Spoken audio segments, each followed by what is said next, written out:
दोस्तों, असीरगढ़ किले के बिल्कुल नजदीक हम आ चुके हैं। तो इस प्रकार से हमें आज से तकरीबन कई सौ वर्ष पुराने बुर्ज वगैरह दिखाई दे रहे हैं, जिन पर कभी सैनिकों का पहरा हुआ करता था। और इस तरफ हमें दिखाई दे रहा है इस किले का दूसरा गेट, जिससे कभी राजा महाराजाओं की एंट्री हुआ करती थी। यानी एक किले में उस समय अंदर आने के लिए कई सारे दरवाजे बनाए जाते थे। असीरगढ़ का जो किला है ना, ये बेहद रहस्यमय है। कहते हैं कि 3 हिस्सों में ये बटा हुआ है। तो सबसे पहले हम इसका प्राचीन वो दरवाजा दिखा रहे हैं, जिससे राजा महाराजाओं की कभी कभी एंट्री जब हुआ करती थी ना, तो उनका स्वागत भव्य हुआ करता था।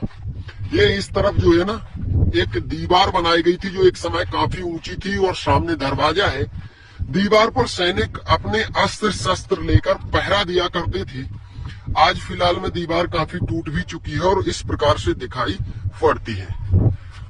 टोटल दीवार के जैसे ही हम नजदीक आएंगे ना, तो ये उस समय के बार करने के छिद्र वगैरह हर तरफ हमें दिखेंगे। और नीचे का जो एरिया है ना, वो देख लीजिए कितना ऊंचा है। नीचे असीरगढ़ गांव दिखाई दे रहा है, सड़कें और घाटियां।